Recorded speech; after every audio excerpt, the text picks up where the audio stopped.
Hello, everyone. This is Warhawk Beyond 2040, and welcome to another edition of the Daredevil Born Again Season 1 review series.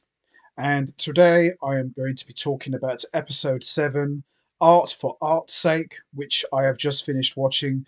And holy smokes, this episode was fantastic. I absolutely loved this one. It was hard hitting, emotional, violent, dark, you name it. This episode was everything and more. And this episode done an amazing job in keeping that strong momentum from the previous two episodes. And holy smokes, if there was ever any doubt that Daredevil wasn't back already, this episode officially cemented that fact. The man without fear lives again and is doing what he does best. The devil's work is far from done. He is just beginning. My God, this episode. My goodness. I really don't know what to say, but wow. Unbelievable. Unbelievable stuff. There was, however, one little downside to this episode. Not much, just a little, which I'll talk about as we go along here. But other than that one little issue that I had, this was a very strong, good, solid episode. And like I said already, did an amazing job in keeping that strong momentum from the previous two episodes, episode 6 and 5. Damn, great stuff here. Absolute great stuff here. It has been a bit slow. It's been good, but these last three episodes, they've just propelled the show to another level. I wouldn't say Netflix level, because the Netflix shows, they are what they are. They are legendary. But I think Born Again is knocking on that door. You know, it's different, but it's still good. But they've kind of taken the Netflix shows to a different place. But I still think this was excellent stuff, in my opinion. So, as always, I'm going to give a quick recap of what's happened. And then after that, we're going to get straight into talking about episode 7, Art for Art's Sake. So, as we saw previously in episode 6, Excessive Force, we saw Angela Del Toro visit Matt Murdock and asked him if he could look into the kidnappings of innocent people. Matt tried to convince Del Toro to let the authorities handle it, and she pretty much calls him out for dismissing her and waving away the important issue. Shortly after, we saw the serial killer Muse kidnap Angela and was ready to take her blood for his next work of art. This led to Matt Murdock suiting up once again as Daredevil and finding Muse's hideout, and essentially went on to beat the tar out of Muse and saving Angela's life before any more of her blood could be taken away from her. And we also saw in episode 6, we saw Wilson Fisk had been holding his wife Vanessa's lover Adam in an underground cavern, and he essentially freed him and proceeded to beat the tar out of him, while at the same time Daredevil was doing the exact same thing to Muse. And what we had was two different events going on at the same time, side by side. We were seeing everything from Wilson Fisk's point of view and everything from Daredevil's point of view. So that was pretty much how we ended episode 6, with Daredevil and Wilson Fisk embracing their darkness from within and just letting it all out and taking it out on their respective victims.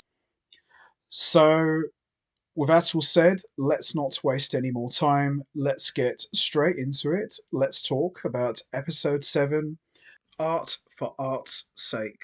So, we see Wilson Fisk talks to Buck Cashman and Daniel Blake about Muse's terror, and so far he is unable to bring him down as promised. Blake informs Fisk about Angela Del Toro, who was Muse's attempted victim, but was unable to get away and pointed the authorities to his lair. Fisk wonders how could Del Toro escape, and Cashman says she was rescued by Daredevil. Fisk strongly reacts to the news that Daredevil is back, although it was yet to be confirmed, and demands Cashman and Blake to leave. Following his confrontation with Muse, Murdoch takes a shower at his place, washing away the blood, and is joined by Heather Glenn, and she notices Murdoch's wounds, but before she gets to ask him about his wounds, Murdoch pulls her in for a kiss and the two sleep together. And later, Glenn presses on where Murdoch was last night and he tries to downplay it by saying he was taking a walk and got injured on the way. Glenn is worried that he has a tendency to get into dangerous situations and questions if Murdoch is doing that deliberately as a form of self harm. Murdoch replies that his life changed a lot and he has been having difficulties coping with that, and Glenn remarks that Murdoch is suppressing trauma which could bring harm to everything good he has. Murdoch then goes to the office where Cherry chews him up for ignoring him and going after Muse as Daredevil, and Murdoch claims that the New York Police Department did nothing to stop a serial killer while he was able to do it as Daredevil in one night. He says that Muse would likely go into survival mode, knowing that he is cornered, which meant they could pinpoint Muse's next target and bring him down. Cherry refuses to help him, saying that if Murdoch wants to ruin his own life, he will not be a part of it. Murdoch says that back when Cherry was with the police, he used to come to Murdoch with similar requests for help, which Cherry does not appreciate. Fisk and Cashman discuss Daredevil's return after a year of complete absence, and Cashman is unsure how could one serial killer draw him out. He suggests that if it is true that Daredevil is back and is going after Muse, it could be beneficial to them and the city, but Fisk could not disagree more. He tells Cashman about Daredevil single handedly bringing down an infrastructure he was building for 10 years, sending him to jail, and ruining businesses for his numerous associates. He claims Daredevil to be a menace who went after his employees with no law to hold him back, driven by his delusions of self righteousness. Cashman reminds Fisk that he is now the mayor, and using them for personal revenge would be an abuse of power, to which Fisk claims he has a responsibility to protect the city from those who operate outside of the law. Oh boy, here we go. So we see Murdoch and Soledad Alea visit Del Toro at the hospital as she recovers after being almost killed by Muse. Murdoch asks Del Toro about any details she could give about Muse, something aside from what she already told the police. Del Toro does not see the point as the police would not do anything anyway, but Murdoch insists that even so, somebody else will do something, as Del Toro tells Murdoch about the sketches of various faces Muse had. Angie Kim and other detectives investigate Muse's lair, finding Muse's tools and disturbing artworks displayed on the walls. We then see Vanessa Fisk meets with Luca, who voices his displeasure with her husband and how his political endeavours are ruining businesses for the Fife families. Vanessa sees no point in explaining Fisk's motives, but Luca claims that she also does not approve of Fisk's current ways to operate. She informs him that she was the one who sent Cashman to demand restitution and warns him to stay low and play smart. Luca insists that the business was running much better when Vanessa was in charge, and she should be aware of that, proposing to them to ally to make a necessary change. So it looks like Wilson Fisk's own wife is gearing up to betray him. Well, all I'm going to say is if that is the case, you're going to see a side of the Kingpin that I think not even Daredevil can contain. I would not want to be Vanessa when Fisk eventually finds out this. My God. Kim reports to Fisk that during her investigation she found a piece of a rare canvas at Muse's lair, which allowed the police to narrow down the list of suspects. She claims that Bastian Cooper is currently a top suspect and it's possible he is Muse, and Fisk looks through his rap sheet, taking a note of his history with mental health. Kim also tells Fisk that Cooper used to attend taekwondo classes with Lee Suk-ji, who was found dead at their estate 3 months later, which is likely to be Cooper's doing. Fisk appreciates Kim's efforts but tells her to stand down, intending to let his anti-vigilante task force handle Muse from this point onward. Glenn receives Cooper at her office and he opens up to her about his dreams and the feeling that he was never seen properly by his family. Cooper says that he loves his parents, but they always pushed him to be someone who he never wanted to be, like forcing him to learn taekwondo with a couch he despised. He states that all he wanted was to be an artist, and now that he started displaying his art, the city is starting to see his true self. Cooper then has a nosebleed and uses his blood to draw a picture of Muse, confirming Glenn's fears, and as she tries to run away, Cooper knocks her out by slamming her head against the wall. We see Kristen McDuffie confronts Cherry, noticing that despite all the work they have done, he and Murdoch keep talking about something in private. Cherry tries to brush it off, but McDuffie makes it clear that she does not appreciate secrets and the lack of trust within her firm. We then see the police and the AVTF handle the investigation at Muse's lair, while Daredevil sneaks in to follow Del Toro's lead and checks Muse's sketches. Although the first few of them tell him nothing, Daredevil finds one drawn with a thicker paint and notices that it matches Glenn's facial features, realizing that she is his next target. Connor Powell walks in on Daredevil, but before he can do anything, Daredevil knocks him out and rushes out of the lair to save Glenn. Upon waking up, Powell reports to Fisk that he spotted Daredevil and the woman on Muse's sketches was identified as Glenn. Fisk orders the AVTF to bring Muse down on their own. We then see Glenn is tied up, with Muse claiming that this was his true self, not Cooper, and that Glenn's work is what helped him understand who he really was. Muse ignores Glenn's pleas for mercy and makes an incision on her arm, preparing for her to be his next and final artwork. But then, when he hears the police pulling up to the office, Muse lays down a canvas. A terrified Glenn lashes out, insulting Muse and calling him a coward who hides behind a mask, which causes Muse to lose control and attack her. At that moment, Daredevil breaks inside and engages in a bloody and brutal fight with Muse, which ends with Glenn reaching for the gun and shooting Muse dead. Daredevil briefly stays to stabilize Glenn, begging her to pull through, and retreats once the AVTF breaks into the office to find Glenn and the dead Muse.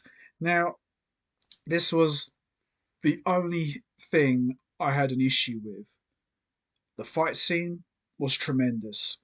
One of the best fights in the entire series. Although I think the previous fight in episode 6 was a lot better, but this was still fun. But I think killing off Muse was a bad move. I would have preferred if they had kept him alive for a couple of more episodes, and maybe we could have got to see his character fleshed out a little bit more, get a better understanding of why he does what he does, and then go from there. I think killing him off just felt a little bit on the rushed side, if I'm truly honest. And, maybe we could have had one more fight between Daredevil and Muse. And maybe Wilson Fisk could have got involved somehow with his men. Just felt that this fight scene, while it was great, the payoff to it was a little bit of a letdown. That's the only issue I had with this entire episode, that killing Muse was a little bit of a mistake, in my opinion. But the rest of it, I wouldn't change a thing, but maybe killing Muse off was not a good idea, in my opinion. We see Wilson Fisk comes to the crime scene and Cole North gives him a rundown on Muse's murder-suicide attempt involving Glenn and how he was stopped by someone who he believed to be Daredevil. Fisk chooses to change the narrative and tells North that the AVTF should take the credit for taking Muse down as the legitimate protectors of the city. On his orders, Blake summons Bibi Urich and recalling how she set him up with an article on garbage disposal. He pressures Urich into reporting on Fisk's version of the events. Glenn recovers at the hospital and Murdoch assures her that she got away with a few minor injuries and she should be fine. She is distraught that she took a life and Murdoch comforts her, saying that she did not have a choice. Glenn then recalls how Daredevil showed up at the scene right before Muse was about to kill her and remembers how he addressed her by name. Murdoch then listens to the news reports on Muse's death and all the credit going to the AVTF as Fisk holds a press conference in celebration of his task force and their efforts to save the city from Muse. Vanessa texts Luca giving him an address of a restaurant where Fisk is supposed to be having dinner all alone. So Luca goes there with the intention of killing him, but before he could reach Fisk, he gets caught in the trap and is killed by Cashman, as Fisk casually asks him if Vanessa would like to join him for some takeout. And that's how we end episode 7, Art for Art's Sake. Overall, this episode was excellent, very enjoyable, equally as good as episodes 6 and 5. The only issue I had with this episode was killing off Muse too early. I think they should have kept him alive and got to understand more about why he does what he does and maybe have his character fleshed out a little bit more. But other than that, I thought this was a fantastic episode and certainly one of the best ones of this season thus far. And it's all building up to something massive. Clearly, at some point, we are going to see Daredevil and the Kingpin eventually cross paths. What happens from there, who knows? But we know that Fisk isn't too happy about Matt resuming his vigilante lifestyle, even though Matt gave his word that he would never put on the suit again. So it'll be very interesting to see when those two do meet, what happens from there. And Vanessa telling Luca where Fisk is having dinner. What's going on there, I wonder? We'll have to see, really, but I don't think her husband is going to take too kind to the idea that someone was there to possibly try and kill him. But we'll see how that plays out. So that's going to be it from me. I'm going to wrap this up now. What did you guys think of episode 7? Did you enjoy it?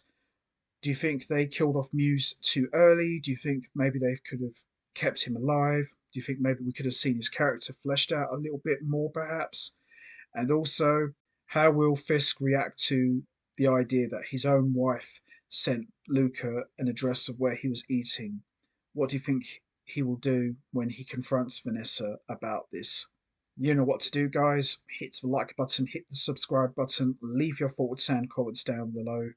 And I will see all of you next time for another edition of the Daredevil Born Again Season 1 review series, where I am going to be talking about episode 8, which I am very much looking forward to talking about, especially with the way this episode played out.